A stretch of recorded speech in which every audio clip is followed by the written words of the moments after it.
ಸಾಲಿಗ್ರಾಮದ APMC ಮಾರುಕಟ್ಟೆಯಲ್ಲಿ ರಾಗಿ ಖರೀದಿ ಕೇಂದ್ರ. ಕರ್ನಾಟಕ ರಾಜ್ಯ ಕೃಷಿ ಮಾರಾಟ ಮಂಡಳಿಯವರಿಂದ ರಾಗಿ ಖರೀದಿ.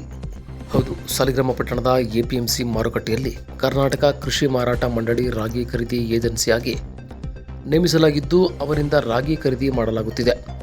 ಖರೀದಿ ಅಧಿಕಾರಿ ರಾಜು ತಿಪ್ಪಾಶೆಟ್ಟಿ ಅವರು ಮಾತನಾಡಿ, ಕನಿಷ್ಠ ಬೆಂಬಲ ಬೆಲೆ ಯೋಜನೆಯಡಿ ರೈತರಿಂದ ನೇರವಾಗಿ ರಾಗಿ ಖರೀದಿಸಲು ಪ್ರತಿ ಕ್ವಿಂಟಲ್ ರಾಗಿಗೆ 4,290 ನಿಗದಿಪಡಿಸಲಾಗಿದೆ. ಪ್ರತಿ ರೈತರಿಂದ ಗರಿಷ್ಠ 20 ಕ್ವಿಂಟಲ್ ರಾಗಿ ಖರೀದಿಸಲಾಗುತ್ತದೆ. ರೈತರು ತಾಲೂಕು ಖರೀದಿ ಕೇಂದ್ರಗಳಲ್ಲಿ ನೋಂದಣಿ ಮಾಡಿಸಿ ಯೋಜನೆಯ ಸದುಪಯೋಗಪಡಿಸಿಕೊಳ್ಳಬೇಕು ಎಂದು ತಿಳಿಸಿದರು. ಪ್ರಸಕ್ತ ಸಾಲಿನ ರಾಗಿ ಖರೀದಿ ಪ್ರಕ್ರಿಯೆಯಲ್ಲಿ 2 ಬಾರಿ ಬಯೋಮೆಟ್ರಿಕ್ ಬಳಕೆಯಾಗುತ್ತದೆ. 1 ಬಾರಿ ನೋಂದಣಿಯ ವೇಳೆಯಲ್ಲಿ, ಇನ್ನೊಂದು ಬಾರಿ ಖರೀದಿ ವೇಳೆ. ಹಾಗಾಗಿ ನೋಂದಾಯಿತ ರೈತರೇ ರಾಗಿ ಖರೀದಿ ಕೇಂದ್ರಗಳಿಗೆ ರಾಗಿ ತರುವುದು ಕಡ್ಡಾಯ. ನೋಂದಣಿಯಾದ ರೈತರಿಂದ ಮಾತ್ರ ರಾಗಿ ಖರೀದಿಸಲಾಗುವುದು ಎಂದರು.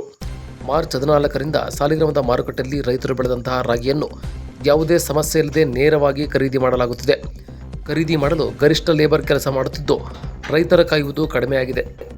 ಈಗಾಗಲೇ 40,000 ಕ್ವಿಂಟಲ್ ರಾಗಿ ರಿಜಿಸ್ಟರ್ ಆಗಿದ್ದು, ಪ್ರಸ್ತುತ 2,500 ಕ್ವಿಂಟಲ್ ರಾಗಿ ಖರೀದಿ ಮಾಡಲಾಗಿದೆ. ದಿನಕ್ಕೆ 700ರಿಂದ 750 ಕ್ವಿಂಟಲ್ ರಾಗಿ ಖರೀದಿ ಮಾಡಲಾಗುತ್ತಿದೆ ಎಂದರು. ರೈತರು ಖರೀದಿ ಕೇಂದ್ರಕ್ಕೆ FID ಆಧಾರ್ ಕಾರ್ಡ್ ತಂದು ರಾಗಿ ನೀಡುವುದರೊಂದಿಗೆ ಗ್ರೀನ್ ವೋಚರ್ ಪಡೆದ ನಂತರವೇ ಆಧಾರ್ ಕಾರ್ಡ್ ಜೋಡಣೆಯಾದ ಬ್ಯಾಂಕ್ ಖಾತೆಗೆ DBT ಮೂಲಕ ಹಣ ಪಾವತಿಸಲಾಗುವುದು ಎಂದರು. ಇದೇ ಸಂದರ್ಭದಲ್ಲಿ ಕಳೆದ ಬಾರಿಗೆ ಹೋಲಿಸಿಕೊಂಡರೆ ಈ ಬಾರಿ ಮಾರುಕಟ್ಟೆಗೆ ರಾಗಿ ಬಿಡುವ ವೇಳೆ ಯಾವುದೇ ಸಮಯ ವ್ಯರ್ಥವಾಗುತ್ತಿಲ್ಲ, ಅಧಿಕಾರಿಗಳು ಸ್ಪಂದಿಸುತ್ತಿದ್ದಾರೆ ಎಂದು ರೈತರು ತಮ್ಮ ಸಂತಸವನ್ನು ವ್ಯಕ್ತಪಡಿಸಿದರು. ಇಲ್ಲಿ ರೈತರಿಂದ ರಾಗಿ ಖರೀದಿ ಮಾಡ್ತಾ ಇದ್ದೀವಿ. ಚೆನ್ನಾಗಿರೋ ರಾಗಿನೇ ತರ್ತಾ ಇದ್ದಾರೆ. ಯಾವುದೇ ರೀತಿ ಪ್ರಾಬ್ಲಮ್ಗಳು ಇಲ್ಲ. ಇನ್ನು ಲಾರಿ ಲೋಡು ಬರ್ತಾ ಇದೆ. ಎಲ್ಲ ರೆಸ್ಪಾನ್ಸ್ ಕರೆಕ್ಟ್ ಆಗಿದೆ. ಸರ್, ಒಂದು ದಿನಕ್ಕೆ ಎಷ್ಟು ಲೋಡ್ ತಗೋತೀರಿ ಸರ್? ಸರ್, ಒಂದು ದಿನಕ್ಕೆ 3 ಲೋಡ್ ಆಗುತ್ತೆ ಲಾರಿ. 700 ಕ್ವಿಂಟಲ್ ಖರೀದಿ ಮಾಡ್ತಾ ಇದ್ದೀವಿ. ಲೇಬರ್ದೆಲ್ಲ ಏನು ಸಮಸ್ಯೆ ಇಲ್ವಾ? ಲೇಬರ್ದು ಏನು ಸಮಸ್ಯೆ ಇಲ್ಲ. ರೈತರದ್ದು ಏನು ಪ್ರಾಬ್ಲಮ್ ಇಲ್ಲ. ನೀರುಗಳು ಬರ್ತಾ ಇದೆ. ಅಲ್ಲಿ ಚಲೋ ಬಂದಿದ್ದಾರೆ. ಕರೆಕ್ಟಾಗಿ ಇರ್ತದೆ. ಸರ್, ಕ್ವಾಲಿಟಿ ಯಾವ ಥರ ಐಡೆಂಟಿಫೈ ಮಾಡ್ತೀರಾ ರಾಗಿದು? ಅವರು ಗ್ರೇಡರ್ ಇದ್ದಾರೆ ಸರ್. ಡಿಪಾರ್ಟ್ಮೆಂಟಿಂದ ಗ್ರೇಡರ್ ಕೊಟ್ಟಿರ್ತಾರೆ. ಅವ್ರು ಚೆಕ್ ಮಾಡಿಬಿಟ್ಟು ಕ್ವಾಲಿಟಿ ನೋಡಿ ಹೇಳ್ತಾರೆ. ಚೆಕ್ ಮಾಡಿಬಿಟ್ಟು ನೋಡಿದ ಮೇಲೆ ನಾವು ಖರೀದಿ ಮಾಡ್ತೀವಿ.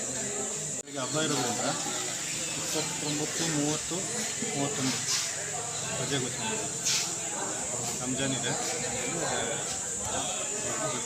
ಸಂಡೇ ಇದೆ. ಶನಿವಾರ ಆದಮೇಲೆ ಸಂತೆ ಇದೆ. ಟೈಮಿಂಗ್ಸ್ ಏನಿರುತ್ತೆ ಸರ್ ಇದು? ಟೈಮಿಂಗ್ಸ್ ಏನಿರ್ತದೆ ಇದು ಖರೀದಿ ಕೇಂದ್ರದ್ದು? ಟೈಮಿಂಗ್ ಸರ್, ಬೆಳಿಗ್ಗೆ 8 ಗಂಟೆಯಿಂದ ಸಾಯಂಕಾಲ 5 ಗಂಟೆ. ಅವತ್ತೇ ಬಿಲ್ ಕೊಡ್ತೀವಿ ಖರೀದಿ ಮಾಡಿದ APMC ಆವರಣದಲ್ಲಿ ರಾಗಿ ಖರೀದಿ ಭಾರಿ ಅತ್ಯುತ್ತಮವಾಗಿ ನಡೀತಾ ಇದೆ. ಖರೀದಿದಾರರು ಕೊಟ್ಟಿರೋ ದಶೆಯಿಂದ ರೈತರಿಗೆ ಸಾಕಷ್ಟು ಅನುಕೂಲ ಆಯ್ತಾ ಇದೆ. ಆದರೂ ದಶೆಯಿಂದ ರೈತರುಗಳು ಸ್ವಲ್ಪ ಸಹನೆಯಿಂದ ವರ್ತಿಸಿ ಖರೀದಿದಾರರಿಗೆ ಸಮನ್ವಯ ಮಾಡಿ ಮತ್ತು ಖರೀದಿದಾರರು ನೀಟಾಗಿ ಬಂದ ರೈತರ ರಾಗಿಗಳನ್ನು ಬೇಡಿಕೆ ಚೆನ್ನಾಗಿ ಹಾಕ್ಕೊಂಡು ನೋಡಿ ರೈತರಿಗೆ ಸ್ಪಂದಿಸಬೇಕಾಗಿ. ಅಧಿಕಾರಿಗಳು ಏನಿಲ್ಲ ಅಂತ ಏನು ತೊಂದರೆ ಕೊಡ್ತಾ ಇಲ್ಲ. ಚೆನ್ನಾಗಿದ್ರೆ ಪದಾರ್ಥಗಳು ಚೆನ್ನಾಗಿ ತಗೋತಾವ್ರೆ. ಏನೋ ಕಂಪ್ಲೇಂಟ್ ಇದ್ದರೆ ಸ್ವಲ್ಪ ಕಂಪ್ಲೇಂಟ್ ಅದೇ ಅಂತೇಳಿ ಈ ನಮ್ಮ ಅಧಿಕಾರಿಯವರು ಅಂಥ ತೊಂದರೆ ಏನು ಕೊಡ್ತಾ ಇಲ್ಲ. ರಾಗಿ ಎಲ್ಲ ತಗೋತಾ ಇದ್ದಾರೆ ಸರ್.